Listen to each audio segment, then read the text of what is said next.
crazy week. Um, this has been like one thing after another. I can't even say it's snowballing. It's like snowball, snowball, snowball. It's like avalanche. It's coming from everywhere.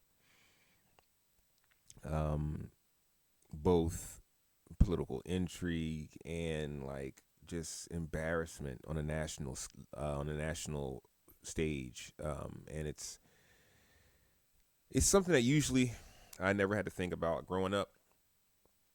I want to really say that I was proud to be an American, and that's like that. That's not even a joke. That's not even like I am that guy. I love that. Um, I believe this nation was better than a lot of other nations for the reason that I thought that we were all about equality, but I see now that is not the case. Hey, remember when there weren't so many Mexicans? Oh, I remember. Remember when marriage was just between a man and a woman? I remember. Oh, I remember. Yeah. Remember feeling safe? Remember no ISIS? Remember Reagan? Oh, I remember. Oh, remember. But anyway, um, but with that said, the pride that I have in our nation is different from the pride that most Americans have in our nation.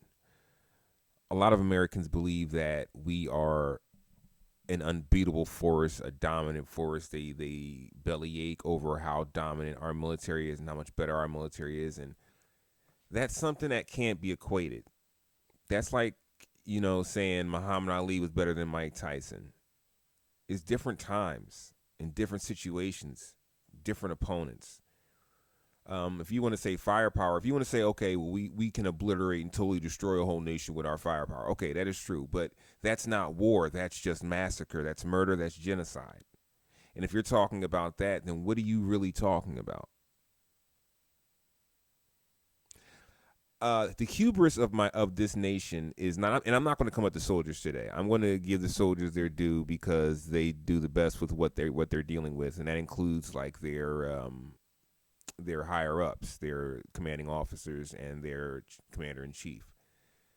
But I'm coming at Americans in general today because I hear a lot of people when we talk politics. A lot of what I have to say now is, but look, what about those wars that we're getting in? What about Venezuela? What about Iran? What about bombing Nigeria on Christmas? Like what about these things? And people are just like, but like, what if every nation really did kind of gang up and decide that we are the Nazis here? Because we are.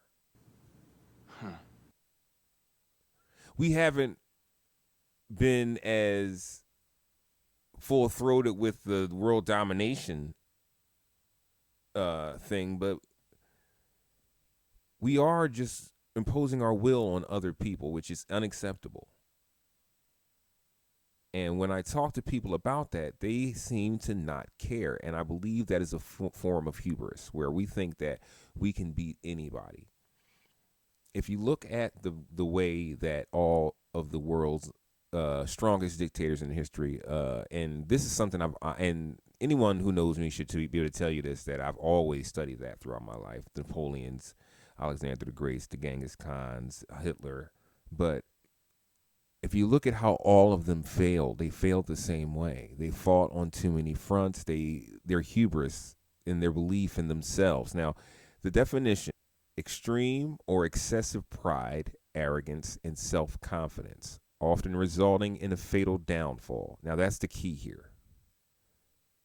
For years and years in our lives as Americans, we have had a comfort, a cushion. Ever since the Civil War, really, we've never had any blood on this soil in the war sense, because we did have a lot of killing of the brown and red types in the 50s, 60s, 70s. But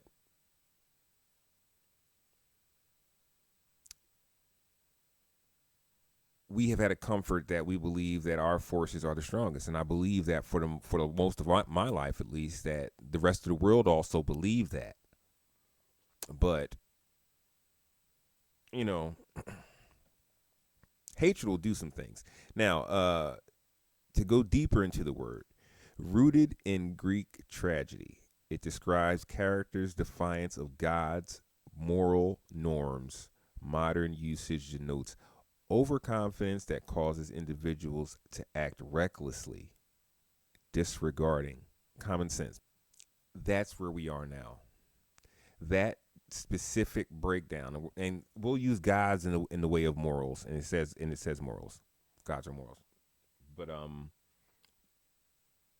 the things that our president and his cabinet and his defense secretary and so on and so forth are doing are so in defiance of humane morals that the rest of the world, and if you can't see this, the rest of the world is looking at us right now and talking amongst themselves about what to do with us.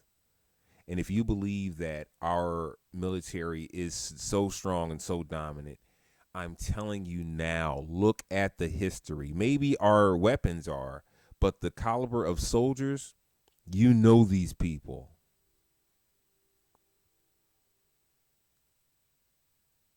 We have to be real with ourselves. And I feel like it's one thing for Donald Trump and his idiots to be out there spouting off stupid stuff, but it's another for me as a foreigner to go online and see the average American talking that same way as if they serve themselves.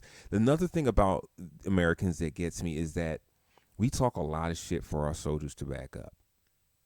We talk a lot of shit for our soldiers to back up. First of all, if you're the big dog, you don't have to tell everybody you're the big dog. For you to keep talking shit, the song Leroy Brown, Bad Leroy Brown comes to mind. Do not let your reputation precede you. There's no need to, if you believe you can beat the world, and just you knowing that should be enough. But for us to keep, you go online, man, I see some of the most beat people in the world who could never even get through basic, talking about the military, this, we're the baddest in the world. Shut the hell up and stop playing Call of Duty. You don't know what we are. Because any real soldier will tell you that they ain't all like that. Every soldier is not built the same. There are some real ones out there. I know a bunch of them. But they will tell you for every one of them, there has to be one or two that are not, that are just absolutely deficient in some way. They may be able to make it through the training, but they're not. They're mentally effed up.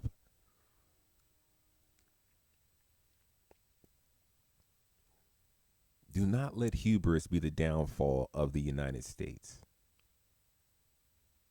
And we are on that road. And especially don't let it be behind a man who would never set foot on a battlefield, no matter what. The biggest coward in the world. He will send you all out there. Have we not seen this story before? And if you think that the Europeans love us like you think that they do, or you think they're afraid of us that way, have a seat, you big dummy. You don't understand. They had to deal with Hitler. We didn't. They had to deal with that. And they see that in Vladimir Putin, and they don't want to do that again. And they see our president allying with Putin. Are you serious? And this is going to be all of your children that go to these wars. He's just shooting bombs now, and if not, and he's just going to decimate every place that ever raises a hand to him, then we are the most immoral country in the history of the world. Huh.